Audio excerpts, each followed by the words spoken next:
I just want to begin by thanking you particularly because it's because of your stature that people are here from global organizations like the UN, from regional organizations like the League of Arab States, from NGOs from across the region, from universities. And it is those groups that I think are the key stakeholders around the issues that we're talking about here today.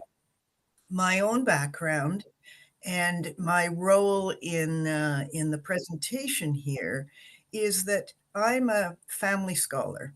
My work is in families and aging. I'm trained as a family therapist.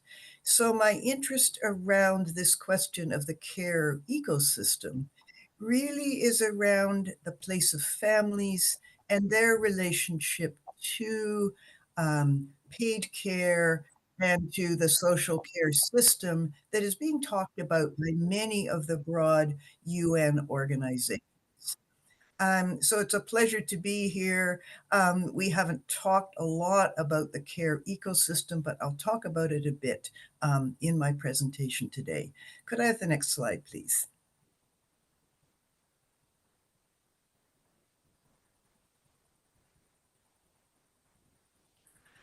One of the things that I think about a lot is this whole question of what we mean by the care ecosystem. Could I have the next point on the slide, please? This is a statement that I made last year in a paper that we published around the contributions of family caregivers. I put it here because it says two things, I think. One, it reflects what Shireen has talked about in terms of how we think about families and their place in providing care to rapidly aging populations. The second is that it's about values, and I think it says something about my approach to understanding the ways in which we need to understand families and what it is families do. Because it seems to me that the care ecosystem has several layers. One is that we have broad UN organizations who set what I think is the moral context around social justice, around families, around the place of women in family care. The second is that those broad contexts give direction, in a sense, to states, to our governments, who must make the hard decisions about where they place their resources and what value they place on these care economies. It takes us to families who often are not visible in the work that they do to provide care to, particularly to older adults, but to other family members. Next, please. One of the things that I've done in my own work and in a paper that I published a little over a year ago is to take a look at how it is that UN agencies provide this direction to us. I've looked across some of the documents that UN agencies have published, and I see two main themes. And those of you here from UN agencies, of course, may differ with my view, but here's the way I see it. Next one, please. So the first is that across organizations, we see a theme which is that care is a social contract between public and family responsibility. There are directives to governments to avoid families being fully responsible as the default. Next, please.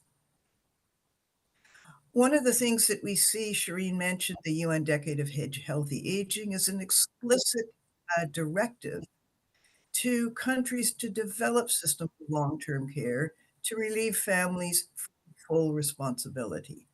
Next, please.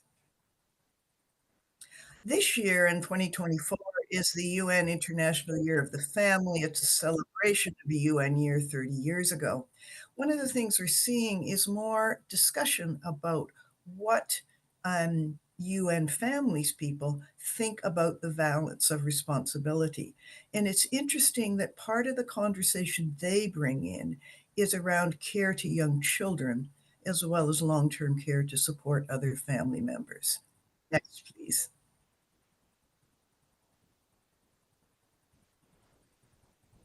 Next, please. The second theme is around the importance of care work. And this theme comes often from different UN agencies, but it's an important one in that we talk about aging populations, but we don't often talk about the importance of the work that carers do. Next, please. The ILO's been a leader in a initiative called, the Decent Work Initiative, and they set priorities around work for paid carers and for unpaid carers. Their belief is that overall, workers in this whole care ecology, are not seen as doing important work, despite all of our conversation about the importance of care. Next, please. UNDESA talks about the importance of seeing care, and measurement becomes a huge issue in this regard, and that women are the center of the care economy, both the paid and unpaid economies. Next, please. And UN Women talk about issues of justice, and that the importance of paid care and formal care services relieves some of the invisibility of the work of families, and particularly women. Next, please. In our own work, we're developing around these themes an idea that suggests that we must connect the care of older people and the care of others to an idea to the broader economy. This work comes from initiatives at the UN around well-being of nations and well-being economies, and around going beyond GDP to argue that care is important and well-being outcomes are particularly important.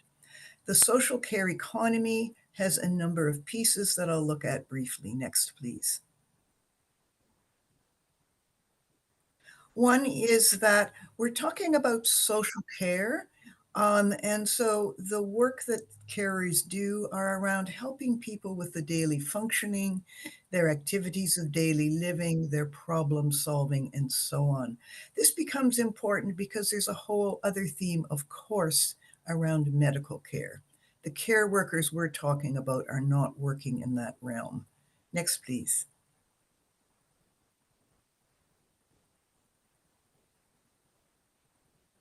Next point, please.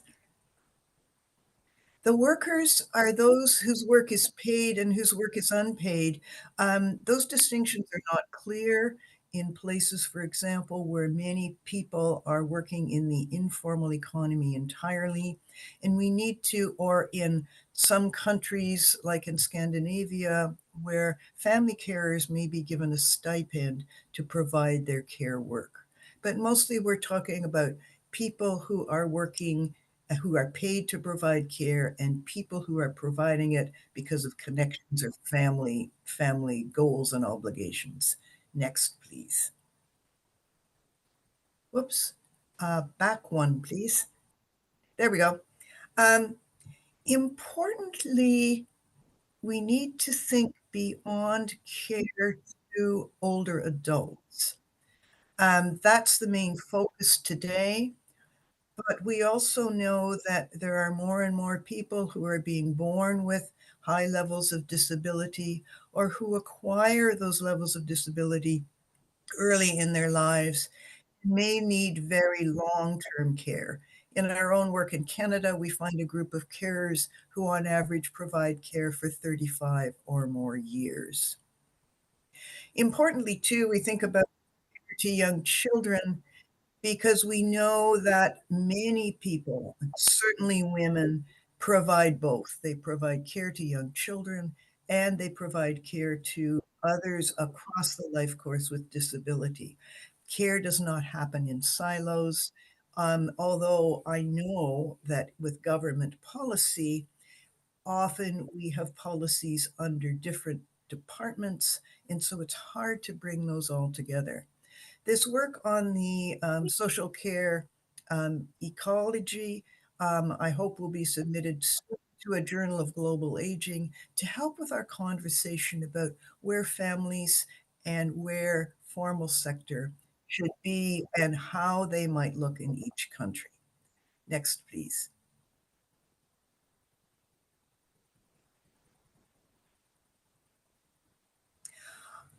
One of the places in which I do some of my work is for an NGO in Canada called the Vanier Institute of the Family. We have a release on families coming out actually tomorrow to commemorate the anniversary of the UN Year of International Year of Families. In it, I wrote this statement in the introduction, and to me, it's a particularly important one because of the huge difficulty we all have, UN, state governments, NGOs, researchers, we do our work with our formal roles, but we also live in families. And it's those lives that we have, our family lives, that influence how we act in all of our roles. And this statement came to me because of the work I do and because of my own experience. One of the first ones was 20 years ago when I was teaching a course on families and aging. And a student in the class said to me, how can we talk about families needing to care for older family members? He said, I am a family therapist who works with people who have been through childhood trauma, childhood neglect, or victimization. He worked a great deal with Indigenous people in Canada who often have been separated from families or who experience family trauma and are not sometimes in a good position to be carers. We must be aware of how we know families because it will influence the way in which we conduct our work and are part of influencing policy about families. Next slide, please. I'm going to move on from this. You will see, if you wish to look on our own Vanier website, the ways in which we're trying to understand families and their diversities.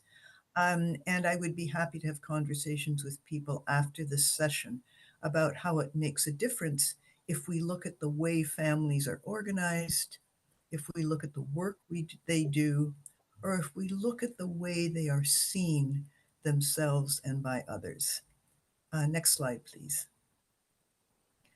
I want to finish my presentation by talking with you about two different events that are happening, sponsored by NGOs in different parts of the world, that I think will tell us a lot about families and the way we understand them. Would you bring up the next 2 points, please? Qatar is going to host a conference commemorating the International Year of the Family in October of this year. And I had occasion just a few days ago to sit in an airport lounge with a woman and her mother who were from Doha. And they talked about the importance of families in Qatar and how it's a government priority. And so I think this conference is going to be particularly interesting. At the same time, I'm involved in another NGO in my own country, the Vanier Institute of the Family, that's going to release its State of Knowledge on Families tomorrow. There are also regional reports from Africa, from Europe, from Latin America on UN DESA websites that also speak to our state of understanding of families across the regions. Importantly for me, and I'll wrap up with this, is that we do see families differently. I expect that the Doha conference will express a different vision of families than the Vanier Institute release on families count. But it's in those differences that we come to see families, to understand what we wish to do in our own settings, within our own cultural places, about the families in our region. And I guess I would hope that we all have in mind the well being of older people, of young children, and of those who care for them. Could I have the final slide, please? Oh, we don't have one more. It just, the final slide I had hoped had my contact information, but I would be more than happy to answer questions here or to hear from any of you about your own work. Thank you very much.